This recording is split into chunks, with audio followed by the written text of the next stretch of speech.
Salut Loulou, je suis Elmic, bienvenue dans mon monde et aujourd'hui on continue à monter la Jeep de Tintin avec le numéro 3. Dans ce numéro 3, on va installer le pare-brise et en plus on a un invité surprise dans ce numéro 3, le petit Milou. Allez, on va voir ça en détail, on voit ce qu'il y a dans le fascicule, on voit les pièces, on attaque le montage.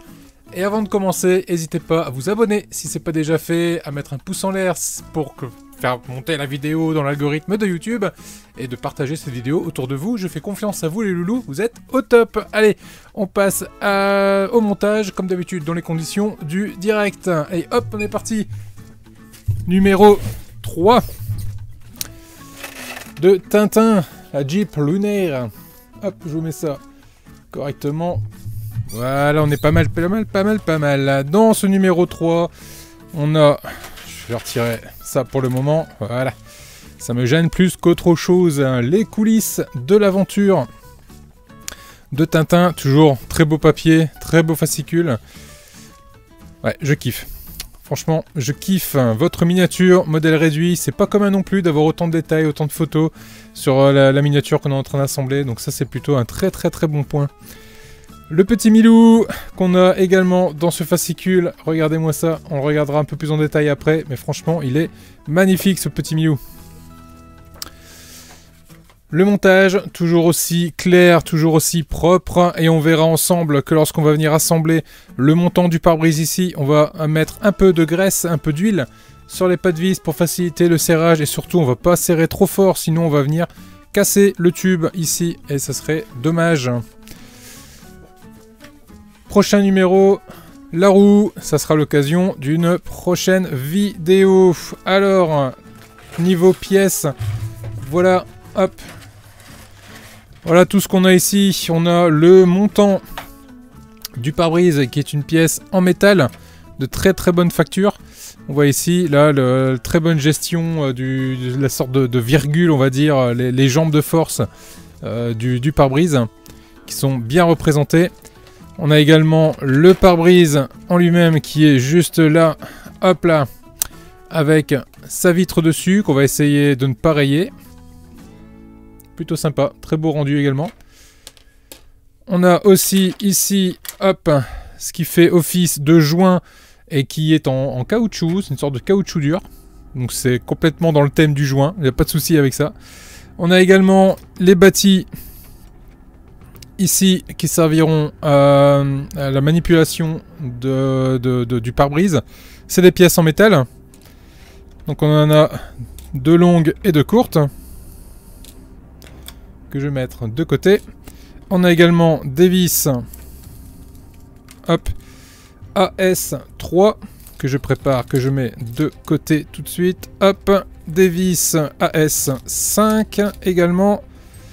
Hop. Des vis MS3. Et il n'y a plus rien d'autre dans ce paquet. Le Milou, je vais faire un petit zoom dessus. Voilà le pépère.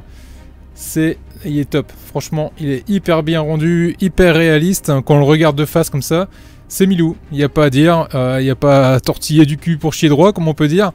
Là, c'est vraiment du Milou. C'est une pièce. C'est du PVC, je pense. En tout cas, ça y ressemble vachement du PVC. Oui, si, c'en est. C'est pas mou, c'est dur, mais c'est un PVC. C'est un PVC dur. J'ai pas de traces, ou alors très peu, de soudure de moule. Ici, juste au milieu, mais alors vraiment, il faut vraiment le chercher.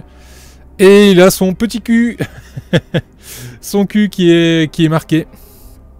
RG Tintin 2022. Non, très sympa, le petit Milou.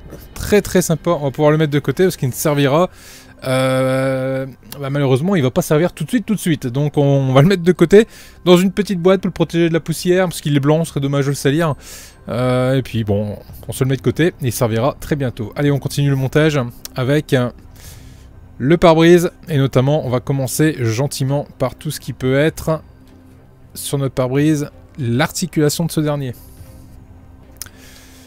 Alors la première chose à faire, c'est de venir récupérer ici nos éléments et de prendre des vis MS3. Hop, c'est ces vis là. Je vais en avoir besoin de 2. Voilà. On prend le petit tournevis. On va se prendre ici notre élément en métal. Je regarde la forme qu'il a, de forme générale.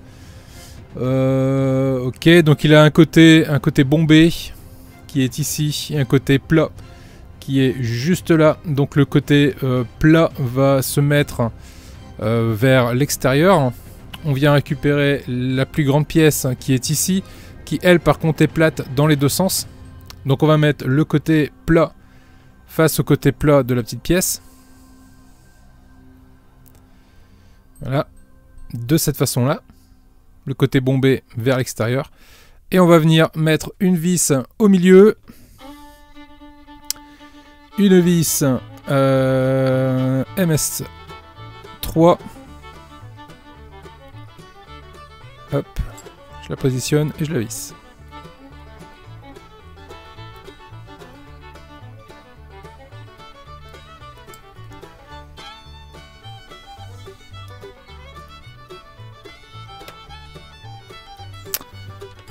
Voilà qui est fait.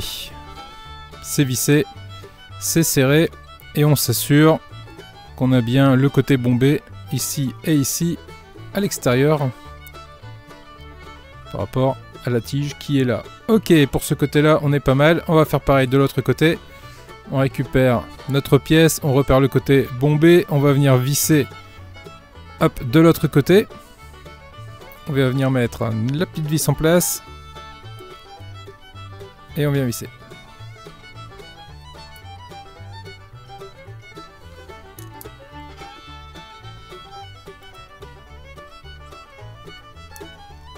Bon, visons du métal, hein, donc on peut se permettre d'y aller quand même. Voilà ce que ça donne ici. C'est vissé. J'ai le deuxième côté qui est fait. Je m'assure toujours qu'on a bien les deux côtés bombés de ce côté-là. Ok. Je fais pareil de l'autre côté. Je le mets en superposition l'un avec l'autre. Je viens récupérer ici notre pare-brise et je prends le côté où j'ai ici les deux petits ergots qui dépassent. Je le prends de cette façon-là. Ces petits ergots serviront à venir mettre en fait l'essuie-glace automatique, j'ai envie de dire automatique manuel.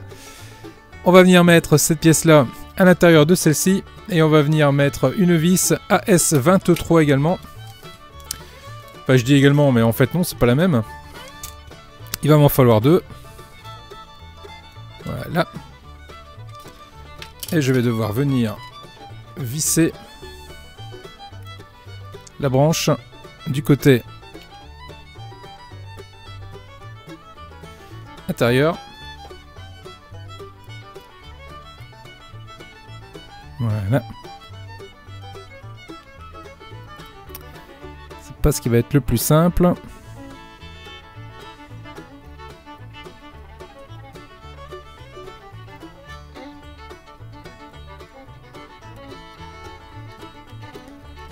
Parce qu'on n'a vraiment pas beaucoup d'amplitude. Hein. Par contre ça c'est une pièce en plastique, hein, donc on va y aller mollo dans le serrage. On va pas serrer trop fort. Changer de tournevis. Ok. Je vais remettre un petit coup quand même.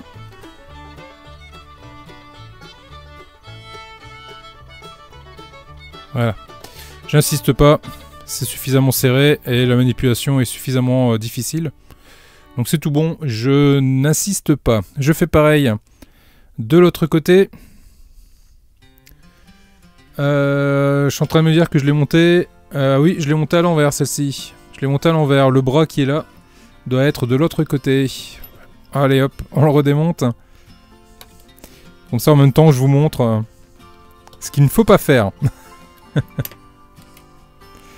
Hop, on le met de l'autre côté.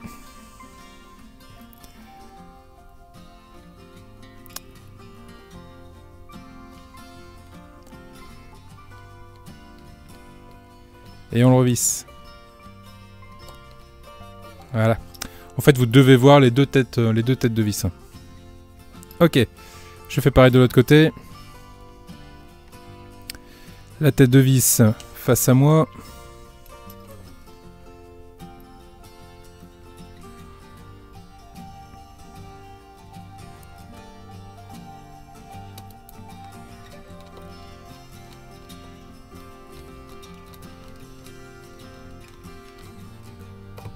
Et voilà. C'est vissé. Les deux têtes de vis ici face à moi. Et les deux têtes de vis également ici. Donc elles sont toutes les deux à l'intérieur. Donc là on est plutôt pas mal du tout. On vient récupérer le bâti. Qu'on va venir positionner de cette façon là. Avec ces parties de fixation levées vers nous. On va venir récupérer ici notre vitre. On va venir abaisser les deux côtés ici des... Hop. On abaisse les deux côtés. On vient le mettre ici à sa place. Ça s'adapte nickel. Ouais, c'est vraiment cool. Et c'est là où on va venir mettre nos deux vis AS5. Donc c'est des vis comme ça.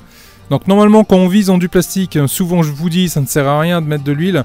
Mais là pour le coup on va en mettre quand même pour faciliter le serrage. Et surtout éviter que la tête ne vienne abîmer et casser la pièce. Donc moi ce que j'utilise c'est de l'huile tout usage. J'en mets quelques gouttes dans un compartiment dédié. Ça c'est une vieille plaquette d'une ancienne collection que j'ai récupérée et que j'ai gardée parce qu'elle est quand même bien pratique pour mettre la colle et également ici mon huile. Je trempe la tête de la vis, juste le bout de la vis dedans et je vais gentiment venir serrer sans forcer.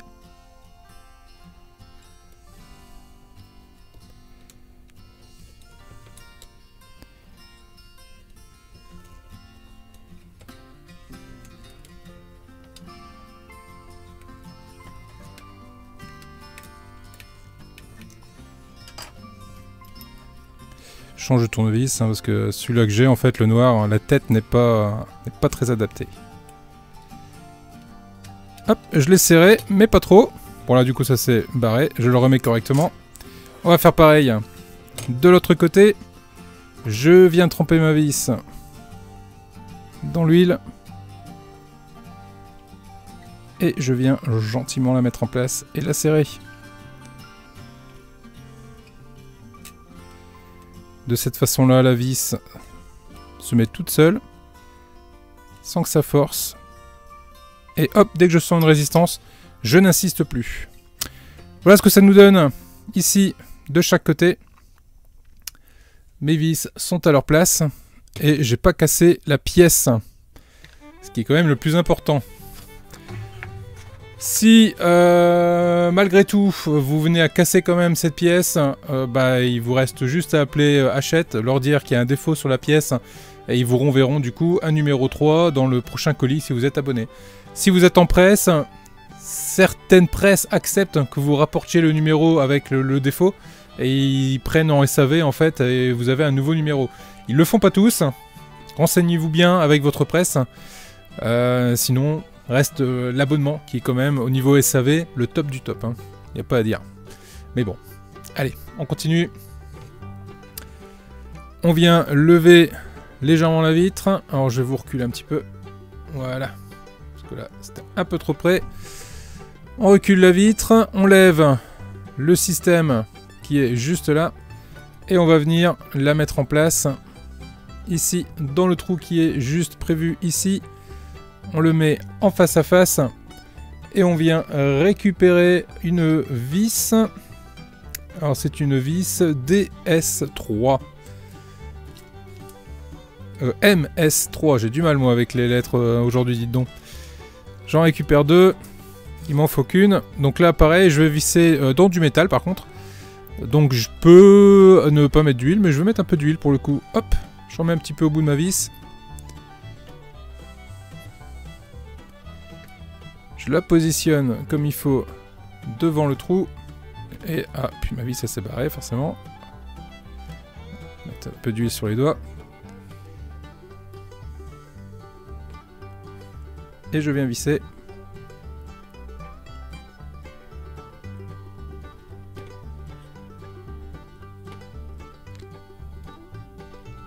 Donc je ne serre pas trop fort, juste ce qu'il faut, de cette façon-là. Pour que ça puisse tenir. Donc là, ma foi, on est plutôt pas mal du tout. On fait pareil de l'autre côté.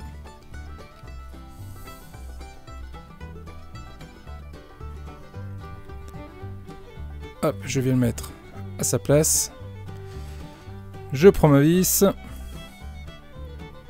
un peu d'huile. Et je viens visser.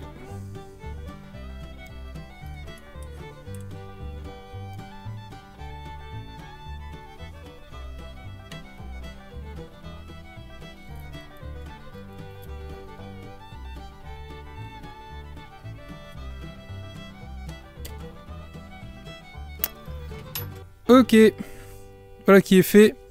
Cette pièce-là est complètement assemblée. Je vais complètement la rabattre. Et je vais pouvoir venir récupérer ici mon joint. Et je vais venir le positionner. Là, j'ai toute une série de trous au-dessous. Là, j'ai toute une série de tétons.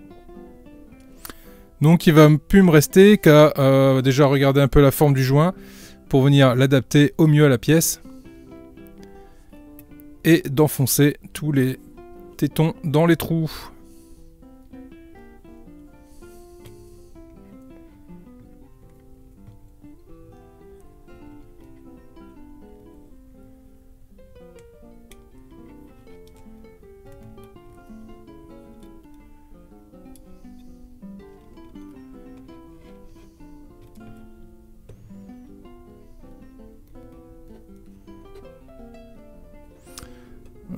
J'ai l'impression que j'ai un trou qui tombe pas en face du téton.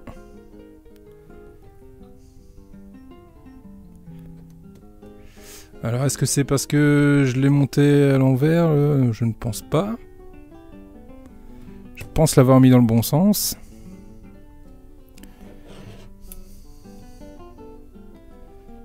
Ouais.